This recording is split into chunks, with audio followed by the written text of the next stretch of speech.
नमस्कार। बात तो सुबह की देख रहे हैं आप, मैं हूं आपके साथ पूजा। वक्फ संशोधन बिल कानून क्या बना, विपक्ष को यह बात बड़ा चुभ गई। विपक्ष के पैरों तले से जमीन खिसक गई। बौखलाहट ऐसी बढ़ी कि संसद में लड़ाई हारने के बाद इस कानून के विरोधी सुप्रीम कोर्ट तक पहुंच गए। पर इसी बीच मोदी सरकार ने एक और बम फोड़ते हुए इस कानून को लागू भी कर दिया है। संसद से पारित और राष्ट्रपति की मंजूरी के बाद वक्फ संशोधन अधिनियम लागू हो गया है। केंद्र सरकार ने अधिसूचना जारी कर दी है, तो वक्फ कानून लागू होते ही एक्शन की कार्रवाई भी धड़ाधड़ तेजी से आगे बढ़ेगी और ये बात कानून विरोधियों को बड़ा चुभ रही है। तो आज अपने शो में आपको बताऊंगी कि कैसे कानून के विरोध में विपक्ष अब सुप्रीम कोर्ट से आस लगाए बैठा है। याचिकाओं की लंबी कतार है जिस पर 15 अप्रैल को सुनवाई की तारीख तय कर दी गई है और सुनवाई से पहले सरकार ने भी बड़ा कदम उठा लिया है। केंद्र सरकार ने वक्फ अधिनियम में हाल ही में किए गए संशोधनों को चुनौती देने वाली याचिकाओं के जवाब में सुप्रीम कोर्ट में कैविएट दायर किए हैं। केंद्र ने सुप्रीम कोर्ट में कैविएट दाखिल कर वक्फ संशोधन अधिनियम 2025 की वैधता को चुनौती देने वाली याचिकाओं पर आदेश पारित करने से पहले सुनवाई की मांग की है। तो सुप्रीम कोर्ट में वक्फ कानून को लेकर सरकार और विपक्ष की तरफ से क्या क्या कदम उठाए गए हैं उसकी पूरी डिटेल्स आपको बताएंगे। साथ ही बताएंगे कि किस तरह से कानून के विरोध में पश्चिम बंगाल जल रहा है, विपक्ष बौखला रहा है। तो चलिए शो शुरू करते हैं। शो की शुरुआत करें उससे पहले आपको एक बड़ी खबर बताते हैं और वो बड़ी खबर ये है कि नया वक्फ कानून लागू हो चुका है। केंद्र सरकार ने इसे लेकर अधिसूचना जारी भी कर दी है। बता दें कि वक्फ संशोधन विधेयक को पहले लोकसभा और फिर राज्यसभा में पेश किया गया। दोनों जगहों से इसके पास होने के बाद राष्ट्रपति द्रौपदी मुर्मू ने इस विधेयक पर हस्ताक्षर किए, जिसके बाद ये कानून बन गया। वहीं कल ही शाम को केंद्र सरकार ने एक नोटिफिकेशन जारी करते हुए जानकारी दी कि ये कानून 8 अप्रैल से ही पूरे देश में लागू हो गया है।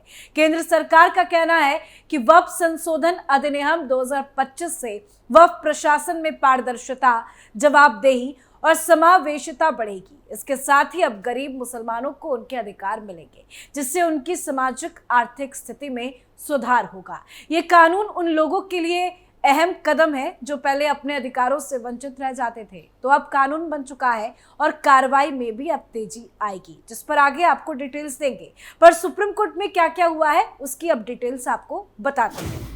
संसद में लड़ाई हारने के बाद इस कानून के विरोधी अब सुप्रीम कोर्ट से आस लगाए बैठे हैं। जैसे ही सरकार ने वक्फ प्रॉपर्टी पर उंगली उठाई, विपक्ष का पूरा कुनबा ही चीख चिल्ला पड़ा और कहने लगा कि भाई धर्म खतरे में है। जिन्होंने सालों तक वोट बैंक के लिए चुपचाप वक्फ बोर्ड को सुपर पावर बना दिया, अब जब सवाल पूछे जा रहे हैं तो विपक्ष को संविधान की याद आने लगी है। संशोधन क्या आया, मानो विपक्ष के पैरों तले से जमीन खिसक गई, क्योंकि अब सवाल ये भी पूछे जा रहे हैं कि भाई जमीन किसकी है और हक किसका। एक बात तो साफ है कि विपक्ष की बौखलाहट इस बात की गवाही है कि जहां भी सच्चाई सामने आती है वहां इनकी राजनीति पूरी तरह से जलने लगती है और यही वजह है कि पूरा विपक्ष कानून को ना मानते हुए सुप्रीम कोर्ट पहुंचा है। बड़ी अपडेट यह है कि वक्फ संशोधन कानून 2025 को लेकर दाखिल याचिकाओं पर सुप्रीम कोर्ट 15 अप्रैल को सुनवाई करेगा। सुनवाई की तारीख तय कर दी गई है, पर सरकार शांत नहीं बैठी है। सरकार ने भी बड़ा एक्शन ले लिया है। बड़ा कदम सरकार की तरफ से उठाया गया है। केंद्र सरकार ने वक्फ अधिनियम में हाल ही में किए गए संशोधनों को चुनौती देने वाली याचिकाओं के जवाब में सुप्रीम कोर्ट में एक कैविएट दायर की है। केंद्र ने सुप्रीम कोर्ट में कैविएट दाखिल कर वक्फ संशोधन अधिनियम 2025 की वैधता को चुनौती देने वाली याचिकाओं पर आदेश पारित करने से पहले सुनवाई की मांग की है। दायर कैविएट वक्फ कानून में बदलाव के खिलाफ कानूनी चुनौतियों पर केंद्र की पहली औपचारिक प्रतिक्रिया है। आप जानते हैं कि कैविएट एक कानूनी प्रक्रिया है जिसमें एक पक्ष अदालत को सूचित करता है कि बिना पूर्व सूचना और सुनवाई का अवसर दिए कोई एक पक्ष आदेश, मतलब दूसरे पक्ष को सुने बिना पारित आदेश जारी नहीं किया जाना चाहिए। यह आवेदन दायर करके केंद्र ने मामले में एक प्रमुख प्रतिवादी के रूप में अपनी स्थिति पर जोर दिया है और यह सुनिश्चित किया है कि कोई भी अंतरिम राहत दिए जाने से पहले उसकी बात सुनी जाए। तो मोदी सरकार ने एक बड़ा कदम उठा लिया है। सरकार का पक्ष मजबूत है, तो पूरी उम्मीद है कि इन विरोधियों की याचिकाओं से कुछ नहीं होगा। कानून बनाने को लेकर सरकार के पास काफी सारी दलीलें हैं और सरकार की सारी दलीलें विपक्ष की दलीलों के सामने टिकने वाली नहीं है। सुप्रीम कोर्ट में इस कानून के खिलाफ अभी तक कुल 15 याचिकाएं दायर की जा चुकी है। ये याचिका कांग्रेस सांसद मोहम्मद जावेद, एआईएमआईएम प्रमुख असदुद्दीन ओवैसी, आम आदमी पार्टी के विधायक अमानतुल्लाह खान, सिविल राइट्स संगठन association for protection of civil rights, Jamiat Ulemae Hind के अध्यक्ष मौलाना अरशद मदनी, सुन्नी मुस्लिम संगठन केरल जमीयते उलेमा, एपीसीआर, एसडीपीआई, तैयब खान सलमानी, अंजुम कादरी, तो वहीं आरजेडी के तरफ से राज्यसभा सांसद प्रोफेसर मनोज कुमार झा, मोहम्मद फैयाज अहमद और विधायक मोहम्मद निहालुद्दीन की ओर से दायर की गई है। वैसे इन याचिकाओं की लिस्ट तो अभी और आने वाले वक्त में ज्यादा होगी, ये तय है। साथ ही विपक्षी पार्टियों के साथ साथ जेडीयू के मुस्लिम नेता हाजी मोहम्मद परवेज सिद्दीकी ने भी वक्फ संशोधन एक्ट के खिलाफ सुप्रीम कोर्ट में याचिका दाखिल की है। हाजी मोहम्मद परवेज सिद्दीकी राष्ट्रीय अल्पसंख्यक आरक्षण मोर्चा के राष्ट्रीय अध्यक्ष भी हैं। सिद्दीकी वक्फ संशोधन एक्ट पर अपनी पार्टी की राय से सहमत नहीं है। परवेज सिद्दीकी ने कहा है कि लंबे अरसे से जेडीयू के लिए जमीन से जोड़कर काम करता रहा हूं। समझ में नहीं आ रहा कि नीतीश कुमार ने किन परिस्थितियों में इस एक्ट का समर्थन किया है। जबकि नीतीश कुमार से मिलकर हमने अपनी राय से वाकिफ करा दिया था।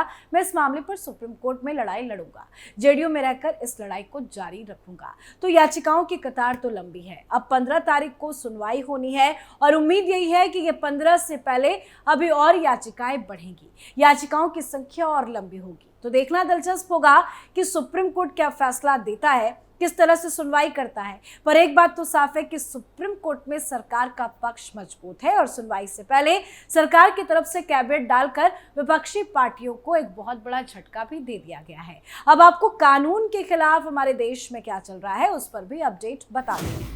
इस बिल के खिलाफ कई मुस्लिम संगठन लगातार विरोध प्रदर्शन कर रहे हैं। कानून का विरोध करने वालों का कहना है कि सरकार इस कानून के जरिए वक्फ की संपत्ति को हड़पना चाहती है।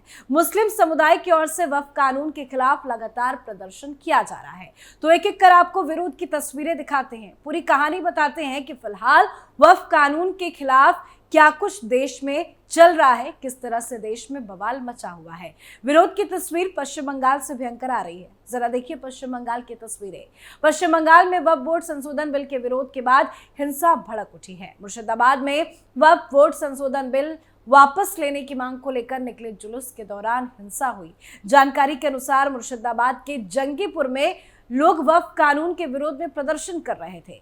पुलिस ने प्रदर्शनकारियों को रोका तो झड़प हो गई। इसके बाद प्रदर्शनकारियों ने वाहनों में तोड़फोड़ की और आग लगा दी। पुलिस ने इसके बाद लाठीचार्ज किया और इसके साथ ही आंसू गैस के गोले भी छोड़े। अब आपको जम्मू कश्मीर विधानसभा की तस्वीरें दिखाते हैं। जम्मू कश्मीर विधानसभा में लगातार दूसरे दिन भी वक्फ कानून पर हंगामा देखा गया। नेशनल कॉन्फ्रेंस के प्रस्ताव पर बीजेपी विधायकों ने विरोध किया।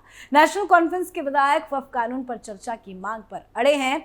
सदन में विधायकों के बीच में इस कानून को लेकर मारपीट और हाथापाई भी हो गई है। जैसे ही सदन की कार्रवाई शुरू हुई, एनसी और पीडीपी के विधायकों ने हंगामा मचाना शुरू कर दिया। पीडीपी के एमएलए वाहिद उर रहमान ने जम्मू कश्मीर विधानसभा में वक्फ बिल को निरस्त करने का प्रस्ताव जम्मू कश्मीर विधानसभा में रखा। इसके बाद हंगामा और नारेबाजी शुरू हो गई। बीजेपी के विधायक वहीद परा द्वारा वक्फ कानून पर बहस की मांग को विधानसभा स्पीकर ने खारिज कर दिया। इसके बाद नेशनल कॉन्फ्रेंस के विधायक भी बहस की मांग को लेकर विधानसभा में हंगामा करने लगे। इसके बाद स्पीकर ने बीजेपी के विधायकों को सदन से मार्शल आउट करार दिया। तो जम्मू कश्मीर में जमकर बवाल हुआ और इस तरह की विरोध की तस्वीरें हर दिन सामने आएगी, ये जाहिर सी बात है। एक बार फिर से कानून को लेकर देश का माहौल खराब करने की कोशिश की जाएगी, लेकिन अब कानून लागू हो चुका है और एक्शन की शुरुआत भी हो गई है। सबसे ज्यादा एक्शन मोड में उत्तर प्रदेश के मुख्यमंत्री योगी आदित्यनाथ नजर आ रहे हैं, क्योंकि सरकार ने वक्फ बोर्ड द्वारा अवैध रूप से घोषित संपत्तियों के खिलाफ सख्त रुख अपनाना शुरू कर दिया है। सरकार ने सभी जिलाधिकारियों को निर्देश दिया है कि वो अभियान चलाकर ऐसी वक्फ संपत्तियों की पहचान करें जो राजस्व अभिलेखों में दर्ज नहीं है और जिन्हें नियमों के विरुद्ध वक्फ घोषित किया जाता है। इन संपत्तियों को चिन्हित कर आगे जब्ती की कार्रवाई भी की जाएगी। साथ ही धीरे धीरे अब नेताओं की वक्फ संपत्तियों पर भी बड़े बड़े खुलासे हो रहे हैं। माफिया अतीक अहमद के परिवार और करीबियों ने वक्फ बोर्ड की करोड़ों की संपत्ति पर कब्जा कर रखा है। जानकारी के अनुसार करीब 71 करोड़ की संपत्तियों पर अतीक अहमद के परिवार और करीबियों का कब्जा है।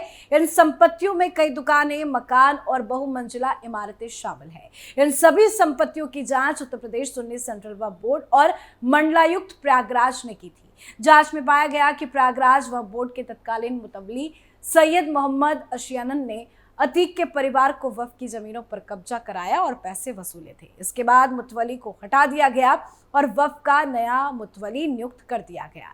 तो वहीं ओवैसी साहब के पास भी 3000 एकड़ पर कब्जा जमाने की बात कही जा रही है। उनके पास 3000 एकड़ की जमीन है और अब तो धीरे धीरे सारी संपत्तियों का खुलासा होगा। एक एक कर अब कार्रवाई की जाएगी और ये कार्रवाई विपक्ष को बड़ा चुभेगी। तो आपकी क्या कुछ राय है, आप कमेंट करके जरूर लिखिएगा।